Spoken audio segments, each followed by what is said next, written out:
Hi everyone, welcome back to my channel. ನಾನು ನಿಮ್ಮಲ್ಲ ಮಾತಾಡ್ತಾ ಇರೋದು. ಎಲ್ಲರೂ ಹೇಗಿದ್ದೀರಾ?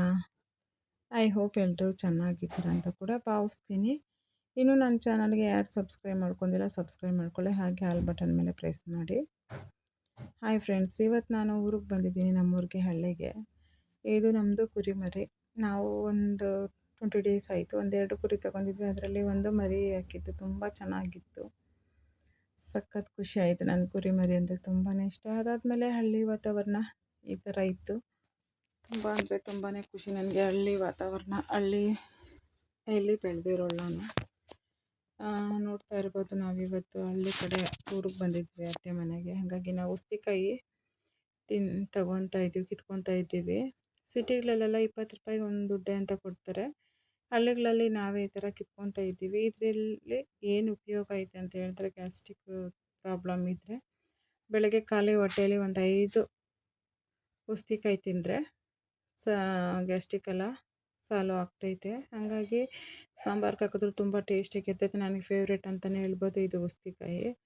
ನಾನು, ನಮ್ಮ ಮೈದಾ, ನಮ್ಮ ಅತ್ತೆ, ನಮ್ಮ ಯಜಮಾನ್ರು ಎಲ್ಲರೂ ಕೂಡ ಹೋಗಿದ್ವಿ, ಕುರಿಗಳು ಹೊಡ್ಕೊಂಡು ಹೋಗಿದ್ವಿ. ಹಂಗಾಗಿ ಅಲ್ಲಿ ಬರ್ತಾ ಒಂದು ಅಜ್ಜಿ ಮನೆ ಹತ್ರ ಸಿಕ್ತು. ಏನೇನು ಸಿಕ್ತು ಅಂತ ತೋರಿಸ್ತೀನಿ ನಾನು. ಅದಾದಮೇಲೆ ನಾವು ಕೂಡ ಉಸ್ತಿಕಾಯಿ ಕಿತ್ಕೊಂಡು ಸೀದಾ ಮನೆ ಕಡೆ ಬರ್ತಾ ಇದ್ದೀವಿ. ನಿಮಗೂ ಯಾರಿಗೆಲ್ಲ ಹಳ್ಳಿ ಅಂದರೆ ತುಂಬ ಇಷ್ಟ ಅನ್ನೋರು ಒಂದು ಕಮೆಂಟ್ ಹಾಕಿ. ಅದಾದಮೇಲೆ ನಾನು ರೇಷ್ಮೆ ಹಣ್ಣು ಸ್ವಲ್ಪ ತಿನ್ಬೇಕು ಅನ್ನಿಸ್ತಾಯಿತ್ತು, ತಿಂದ್ವಿ. ಅದಾದಮೇಲೆ ಇದು ಬಂದು ಅಂಜೂರ. ನಾವೆಲ್ಲ ಅಂಗಡಿಗಳಲ್ಲಿ ಕಾಸು ಕೊಟ್ಟು ಒಣಗಿರೋ ಅಂಥ ಅಂಜೂರ ತಿಂತೀವಿ. ನಾವು ಹತ್ತಿ ಹಣ್ಣು ಅಂತ ಕೂಡ ಕರಿತೀವಿ ಹಳ್ಳಿಯಲ್ಲಿ. ನೋಡ್ತಾ ಇರ್ಬೋದು, ಇದು ಹತ್ತಿ ಹಣ್ಣು 2. ಇನ್ನೂ ಸ್ವಲ್ಪ ಹಣ್ಣಾಗಬೇಕು. ಇದೇನಕ್ಕೆ ಯೂಸ್ ಆಗುತ್ತೆ ಅಂದರೆ, ತುಂಬ ಒಳಗಿನ ಜ್ವರ, ಬಾಯಿ ವಾಸನೆ ಬರ್ತೈತೆ, ಪದೇ ಪದೇ ಜ್ವರ ಬರ್ತೈತೆ ಅಂತ ಹೇಳಿದ್ರೆ, ಆ ಹತ್ತಿ ಹಣ್ಣು ಒಳಗಡೆ ಸ್ವಲ್ಪ ಹುಳ ಇರ್ತೈತೆ, ಗೂಡು ಥರ ಇರ್ತೈತೆ. ಅದೆಲ್ಲ ತೆಗೆದ್ಬಿಟ್ಟು ಮೇಲೆ ತೊಳೆದ್ಬಿಟ್ಟು ಒಳಗಡೆನೂ ತೊಳೆದ್ಬಿಟ್ಟು ತಿನ್ಬೋದು. ಆರೋಗ್ಯಕ್ಕೆ ತುಂಬಾ ಒಳ್ಳೆಯದು. ಅದಾದಮೇಲೆ ಇವತ್ತು ನಮ್ಮದು ಕುರಿಮರಿ ತುಂಬ ದಿವಸ ಆಗಿತ್ತು ನೋಡಿ, 20 ಡೇಸ್ ಆಗಿತ್ತು. ನಿಜ ಹೇಳ್ಬೇಕಂದ್ರೆ ದೇವರು ನಮ್ಮ ಭಾಗದಲ್ಲಿ ಇದ್ದಾನೆ ಅಂತ ಹೇಳಿದ್ರೆ ಅದು ತಪ್ಪಾಗಲ್ಲ. ಯಾಕಂತ ಹೇಳಿದ್ರೆ, ನಾವು ಇವತ್ತು ಸಂಡೇ ದುಡ್ಡು ಕೊಟ್ಬಿಟ್ಟು ಬಂದಿದ್ವಿ. ಕುರಿ ಇನ್ನೂ 3 ತಿಂಗಳಾಗುತ್ತೆ ಮರಿ ಹಾಕೋದಕ್ಕೆ ಅಂತ ಹೇಳಿದರು. ನಾವು ಅಡ್ವಾನ್ಸ್ ಕೊಟ್ಬಿಟ್ಟು ಬಂದಿದ್ವಿ ಅಮೌಂಟು. ಕುರಿ ತೊಗೊಂಡ್ವಿ, 2 ಕುರಿ, ಪಲಾಗಿರೋ ಕುರಿ. ಅದು ನೆಕ್ಸ್ಟ್ ದಿವಸಕ್ಕೆ ಮರಿ ಹಾಕ್ಬಿಟ್ಟೈತೆ. ಸಖತ್ ಖುಷಿ ಆಯಿತು. 2 ಕುರಿಗೆ 3 ಕುರಿ ಆಯಿತು. ಅದು ಹೆಣ್ಣು ಮರಿ ಹಾಕೈತೆ. ಮನೆಗೆ ಮಹಾಲಕ್ಷ್ಮಿ. ನಾವು ಹೊಡ್ಕೊಂಬರುವಾಗ ದುಡ್ಡು ಕೊಟ್ಟಿದ್ದು 2ಕ್ಕೆ ಹೊಡ್ಕೊಬಂದಿತ್ತು 3 ಕುರಿಗೆ. ಈ ಕುರಿಗಳಲ್ಲಿ ತುಂಬಾ ಉಪಯೋಗ ಇದೆ. ನಿಜ ಹೇಳಬೇಕು ಅಂದರೆ ಸಖತ್ ಉಪಯೋಗ ಐತೆ. ನಾನು ಏನಕ್ಕೋಸ್ಕರ ತೆಗೆದುಬಿಟ್ಟಿದ್ದೀನಿ ಅಂತ ಮುಂದೆ ಹೇಳ್ತೀನಿ. ಅದಾದಮೇಲೆ ಇವತ್ತು ನಾಟಿ ಕರಿಬೇವು ಸೊಪ್ಪು ಮತ್ತು ಉಸ್ತಿಕಾಯಿ ಎಲ್ಲ ಕಿತ್ಕೊಬಂದ್ವಿ. ಅದಾದಮೇಲೆ ಇದು ಓರ್ಸಿಕಾಯಿ ತೋರಿಸ್ತೀನಿ ನೋಡೋದು. ತುಂಬ ಒಳ್ಳೆಯದು. ಮಕ್ಕಳಿಗೆ ಬಿಳಿ ಮಚ್ಚೆ ಆಗಿದ್ದರೆ ಮುಖದಲ್ಲಿ ಅದನ್ನು ಕಿತ್ಬಿಟ್ಟು ಸ್ವಲ್ಪ ಉಜ್ಜಿದ್ರೆ ಮುಖಕ್ಕೆ ಆ ಬಿಳಿ ಮಚ್ಚೆಲ್ಲ ಹೋಗ್ತೈತೆ. ತೋರಿಸ್ತೀನಿ ರೀ ಇವಾಗ. ನೋಡಿ, ಇದೆ ಓರ್ಸಿಕಾಯಿ ಅಂತ ಹೇಳ್ತೀವಿ, ಹಳ್ಳಿಗಳ ಕಡೆ ಸಿಗ್ತವೆ. ಈ ಥರ ಕಾಯಿ ಸಿಕ್ಕಿದ್ರೆ ಎಲ್ಲೂ ಬಿಡಬೇಡ್ರಿ. ತಂದು ಮಕ್ಕಳಿಗೆ ಬಿಳಿ ಮಚ್ಚೆ ಇದ್ದರೆ, ಮಕ್ಕಳಿಗೆ ಚಾಕ್ಲೇಟ್ ಅವು ಇವು ತಿಂದು ಇದ್ರೆಗನ ಬಿಳಿ ಮಚ್ಚೆಗಳೆಲ್ಲ ಹೋಗ್ತವೆ. ಅದಾದಮೇಲೆ ನಾವು ಕೂಡ ಇವತ್ತು ಸಂಡೇ ಆಗಿರೋದ್ರಿಂದ ನಾನ್ ವೆಜ್ ಮಾಡ್ತಾಯಿದ್ದೀವಿ. ಹೇಳ್ಬೇಕಂದ್ರೆ ನಮ್ಮ ಮನೇಲಿ ಫೋರ್ಕ್, ನಮ್ಮ ಮಾವ ತಿನ್ನೋದೇ ಫೋರ್ಕು, ಇನ್ನು ನಾವು ಚಿಕನ್ ತಿಂತೀವಿ. ಹಾಗಾದರೆ ಎಲ್ಲನೂ ನಾನೇ ಮಾಡ್ತೀನಿ ಅಡುಗೆ ಊರಿಗೆ ಹೋದವಾಗೆಲ್ಲ ಹಳ್ಳಿಯಲ್ಲಿ. ಯಾಕಂದರೆ ನಮ್ಮ ಅತ್ತೆಗೆ ಬೇರೆ ತುಂಬ ಹುಷಾರಿರಲಿಲ್ಲ. ನಾನೇ ಹೋಗಿ ಅಡುಗೆ ಚಿಕನ್ ಮಟನ್ ಎಲ್ಲ ತೊಗೊಂಡೋಗಿದ್ವಿ. ಚಿಕನ್ ಮಟನ್ ಎಲ್ಲ ಮಾಡ್ತಾಯಿದ್ದೀವಿ. ಫೋರ್ಕು, ನಮ್ಮ ಮಾವ ಫೋರ್ಕ್ ಒಂದೇ ತಿನ್ನೋದು, ಚಿಕನ್ ತಿನ್ನಲ್ಲ. ಹಾಗಾಗಿ ಫೋರ್ಕ್ ಮಾಡಲೇಬೇಕು ನಮ್ಮ ಮನೇಲಿ ವಾರಕ್ಕೊಂದು ಸರಿ. ನಮ್ಮ ಅತ್ತೆ ಮನೇಲಿ, ನಮ್ಮ ಮನೇಲಿ ಯಾವುದೇ ಕಾರಣಕ್ಕೂ ನಮ್ಮ ಮನೇಲಿ ಮಾಡಲ್ಲ. ನನ್ನ ಅತ್ತೆ ಮನೆಗೆ ನಾವು ಸಪ್ರೇಟ್, ಅತ್ತೆ ಸಪ್ರೇಟ್ ಇರೋದು. ನಮ್ಮ ಮನೇಲಿ ಮಾಡಲ್ಲ. ಅತ್ತೆ ಮನೇಲಿ ಹೋದ್ಮೇಲೆ ನಾನು ಫೋರ್ಕ್ ಮಾಡಬೇಕು. ಮಾವ ತಿನ್ನೋದೇ ಫೋರ್ಕ್ ಒಂದು. ಅದಾದಮೇಲೆ ಎಲ್ರಿಗೂ ಕೂಡ ಮುದ್ದೆ ಮಾಡ್ತಾಯಿದ್ದೀನಿ, ನೋಡ್ತಾ ಇರ್ಬೋದು. ನಿಜ ಹೇಳಬೇಕಂದ್ರೆ ಮುದ್ದೆ ಮಾಡೋಕ್ಕೆ ಸಖತ್ ಪೇಷೆನ್ಸ್ ಇರಬೇಕು ತುಂಬ ಜನಕ್ಕೆ. ಒಬ್ಬೊಬ್ಬರಿಗೆ ಆದರೆ ಆರಾಮಾಗಿ ಒಬ್ರಿಗೆ ಇಬ್ಬರಿಗೆ ಮಾಡ್ಬೋದು. ಇದೊಂದು 12 ಜನಕ್ಕೆ ಆಗಷ್ಟು ಮುದ್ದೆ ಮಾಡ್ತಾಯಿದ್ದೀನಿ. ತಾಳ್ಮೆಯಿಂದ ಮಾಡಬೇಕು, ತುಂಬ ತೊಳಸ್ಬೇಕು, ಕೈಗಳು ಸಖತ್ ನೋವು ಬರ್ತೈತೆ. ಏನು ಮಾಡೋಕ್ಕಾಗಲ್ಲ. ಯಾಕಂದರೆ ಸಂಸಾರ ಅಂದಮೇಲೆ ಎಲ್ಲನೂ ನಿಭಾಯಿಸೋವಂಥ ಶಕ್ತಿ ಇರಬೇಕು ಹೆಣ್ಮಕ್ಳಿಗೆ. ನಾನು ಬೇಕಾದರೆ 20 ಜನಕ್ಕೂ ಮುದ್ದೆ ಮಾಡ್ತೀನಿ. ಫಸ್ಟೆಲ್ಲ ಒಬ್ಬರು ಇಬ್ರಿಗೆ ಮಾಡೋಕ್ಕೆ ಬರ್ತಾಯಿರಲಿಲ್ಲ. ಅದಾದಮೇಲೆ ಎಲ್ಲ ಕಲಿಬೇಕು ಹೆಣ್ಮಕ್ಳು. ನೋಡ್ತಾ ಇರ್ಬೋದು, ಇವಾಗ ಎಲ್ರಿಗೂ ಮುದ್ದೆ ಮಾಡ್ತಾಯಿದ್ದೀನಿ. ಮುದ್ದೆ, chicken sambar, rice, mutton sambar ಎಲ್ಲ ಮಾಡ್ತಾಯಿದ್ದೀನಿ ನಾನೇ. ಯಾರ ಹೆಲ್ಪು ಇಲ್ಲ. ಅತ್ತೆಗೆ ಹುಷಾರಿಲ್ಲ, ಇಲ್ಲಾಂದರೆ ಅವರೇ ಮಾಡೋರು. ನೋಡ್ತಾ ಇರ್ಬೋದು ಮಾಡ್ತಾ ಇದ್ದೀನಿ ಮುದ್ದೆಗಳೆಲ್ಲ ನಾನು.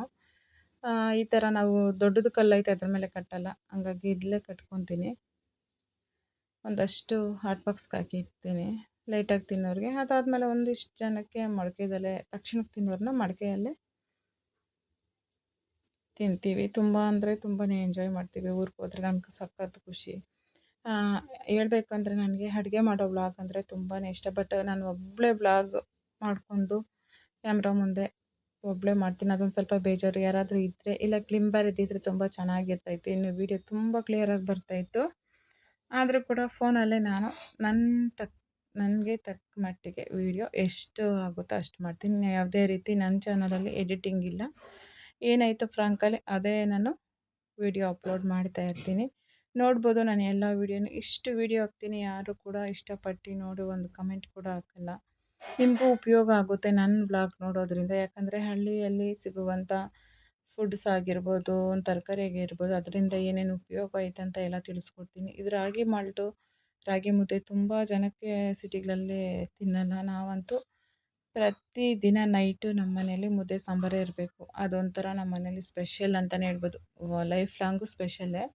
ಬೆಳಗ್ಗೆ ಟಿಫನ್ ಐಟಮ್, ರೈಸ್ ಐಟಮ್ ತಿಂತಾರೆ, ನೈಟು ನಾವು ಮುದ್ದೆನೇ ತಿನ್ನೋದು. ಆಮೇಲೆ ನಮ್ಮ ಅತ್ತೆ ನಮ್ಮ ಮಾವ ಕೂಡ ಅವರು ಡೈಲಿ ಮುದ್ದೆನೇ ತಿನ್ನಬೇಕು ಅವರು.